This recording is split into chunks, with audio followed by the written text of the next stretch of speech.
नमस्कार, मैं प्रेम, आप देख रहे हैं एमके न्यूज इंडिया। देखिए, कल वक्फ बिल संशोधन के विरोध में जिस तरह से पटना के ऐतिहासिक गांधी मैदान में महागठबंधन का महाजुटान हुआ और वहीं तेजस्वी यादव ने कहा किसी की बाप की संपत्ति नहीं है। उसी तमाम मुद्दों को लेकर हम जब बीजेपी के स्वास्थ्य मंत्री मंगल पांडे से सवाल किया तो उन्होंने क्या कुछ कहा, पहले उनकी बयानों को सुने। चूँकि ये लोग वही लोग हैं जो बाबा साहब अम्बेडकर के बनाए संविधान को, बाबा साहब अम्बेडकर के बनाए हुए संस्थाओं को नहीं मानते, और बाबा साहब अम्बेडकर के ही संविधान और संस्थाओं में से एक बनाया हुआ भारत का निर्वाचन आयोग भी है, जो इतने वर्षों तक आज़ादी के बाद इस देश की लोकतंत्र को जीवंत बनाए हुए और पूरी लोकतांत्रिक व्यवस्था को पारदर्शी तरीके से ये संस्था चलाता है और देश में लोकतंत्र को बचाता है। लेकिन ये भाषा बोलने वाले तो वो लोग हैं जो कांग्रेस पार्टी की गोद में बैठे हुए हैं। ये वो लोग हैं जिन लोगों ने कांग्रेस पार्टी के साथ इस देश में आपातकाल लागू करने का काम किया था, संविधान को कुचलने का काम किया था, बाबा साहब अम्बेडकर के भावनाओं के विपरीत इस देश की लोकतांत्रिक व्यवस्था को कुचल दिया था। तो वैसे लोगों के साथ आज तेजस्वी जी हैं, उनकी पार्टी है, और वो उस पार्टी के सदस्य हैं जिस पार्टी के राष्ट्रीय अध्यक्ष जी बाबा साहब अम्बेडकर जी की तस्वीर को अपने पैर के पास रखते हैं। ये पूरी दुनिया देख रही है। तो ऐसे लोग से इससे ज़्यादा अपेक्षा नहीं की जा सकती कि वो संविधान की मर्यादा का ध्यान रखेंगे। देश के उस सबसे बड़े पंचायत जिसे हम संसद भवन कहते हैं, उसकी मर्यादा का ध्यान रखेंगे।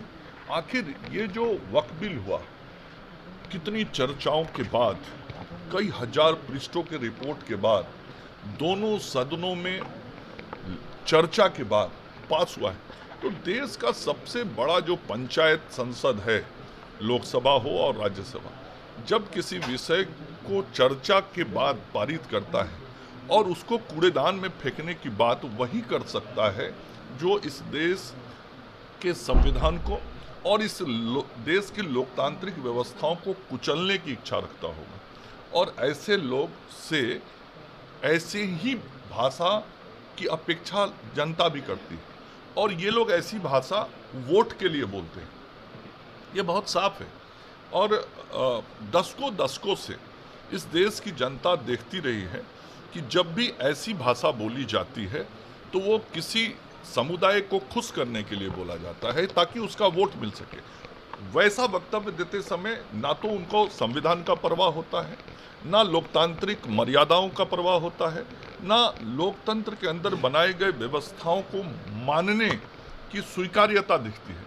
इसलिए कल जो तेजस्वी जी ने बोला है वह उनकी पार्टी का, उनकी राष्ट्रीय अध्यक्ष जी का और स्वयं उनका जो संविधान विरोधी और देश की लोकतांत्रिक व्यवस्था के विरोध में जो सोच है, और इस देश की वैसी संस्थाएं जिन संस्थाओं का निर्माण बाबा साहब अम्बेडकर जी ने संविधान के माध्यम से किया था, उसके विरोध में सदैव रहता है, और उसी का परिणाम इस तरह का वक्तव्य। क्या वक्फ की चर्चा इस्लाम में या कुरान में है जिसको लेकर के इतना विवाद हो रहा है? देखिए, यही तो किसी भी समाज और समुदाय को समझने का विषय है कि धार्मिक परंपराएं और व्यवस्थाएं जो हैं वो क्या जमीन पर ठीक तरीके से उतर रही हैं, जो मान्यताएं हैं उन मान्यताओं के अनुरूप यदि काम हो रहा है क्या, और यदि काम नहीं हो रहा है और सरकार कोई निर्णय समाज के हित में करती है, संसद कोई निर्णय इस देश के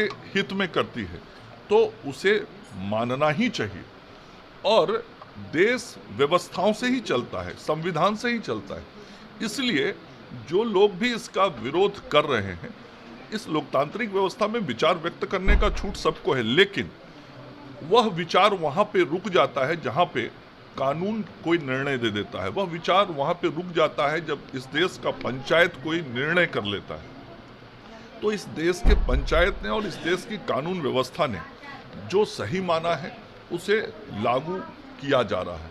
हाँ, जो लोग, मैं बार बार कह रहा हूँ, जो लोग बाबा साहब अम्बेडकर जी के संविधान को नहीं मानना चाहते, नहीं मानते, जो उनके संविधान के अनुरूप बनाए संस्थाओं को नहीं मानना चाहते, जिसमें से संसद भवन भी है, जिसमें न्याय प्रणाली भी है, जिसमें भारत निर्वाचन आयोग भी है, ऐसी जो भी संस्थाएं, उन संस्थाओं को धत्ता बताना इनका राजनीतिक एजेंडा रहता है। और कुल मिला के ये सभी एजेंडा का सूत्र वाक्य एक ही होता है, हमें वोट चाहिए। वोटर लिस्ट रिवीजन पर एक सवाल खड़ा हो गया है, बार बार तेजस्वी यादव। मैं वही तो कह रहा हूँ, ये वही लोग हैं, ये वही लोग इस विषय को उठा रहे हैं जो बाबा साहब अंबेडकर जी के बनाए हुए संविधान के द्वारा संस्थाओं को चुनौती देना चाहते हैं। अब बताइए, भारत निर्वाचन आयोग आज 1952 से लेके इस देश में आज़ादी के 73 साल बीते थे। इन 73 वर्षों में कितने चुनाव राज्यों के, देश के उसी निर्वाचन आयोग ने कराया। आखिर उसी के कारण तो यहाँ की लोकतांत्रिक व्यवस्था जीवंत बनी हुई है, पारदर्शी है, और चुनाव के बाद जनमत के आधार पर लोकप्रिय सरकारों का गठन तो वही संस्था कराता है।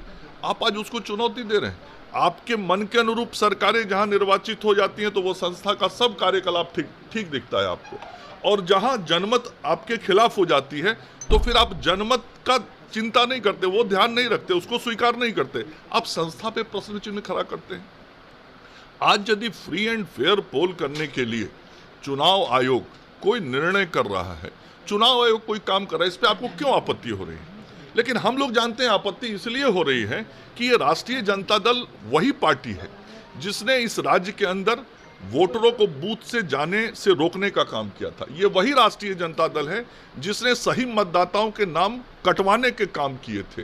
ये वही राष्ट्रीय जनता दल है जिसके कार्यकाल के समय में चाहे लालू जी हों या राबड़ी जी हों, जो मुख्यमंत्री थे, तो बिहार में जो चुनाव होता था वह खून और गोलियों से सना रहता था। एक अलग कहानी होती थी बिहार के चुनाव की।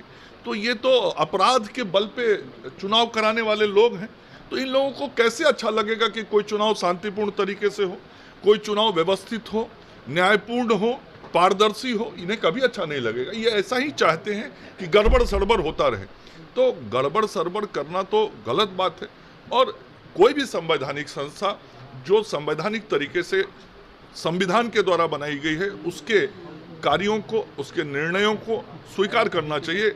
और यदि कोई सुझाव देना है तो जरूर सुझाव दीजिए आप, लेकिन इस तरह का भाषा बोलना कहीं ना कहीं स्पष्ट तौर पे बाबा साहब अंबेडकर जी के संविधान को ही चुनौती देना है। तो मंगल पांडे ने साफ कर दिया है कि देखिए, ये वही लोग हैं जिस तरह से कई वर्षों जो है राज किए हैं और शब्दों का गरिमा भूल गए हैं, संविधान भूल गए हैं, बाबा साहब अम्बेडकर को भूल गए, किस तरह से बाबा साहब अम्बेडकर का अपमान किया था।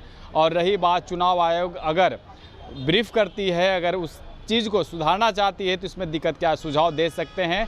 लेकिन इस तरह के जो है बयान देकर कहीं ना कहीं वो फिर से जो है उनकी जो राष्ट्रीय अध्यक्ष लालू प्रसाद यादव ने किया था उसी चीज़ को दोहरा रहे हैं। ये बड़ा सवाल जो है उन पर करते हुए नजर आ रहे हैं और कई गंभीर आरोप भी लगाते हुए नजर आ रहे थे। फिलहाल इस खबर में इतना ही। आपकी क्या प्रतिक्रिया कमेंट बॉक्स में जरूर लिखें। धन्यवाद।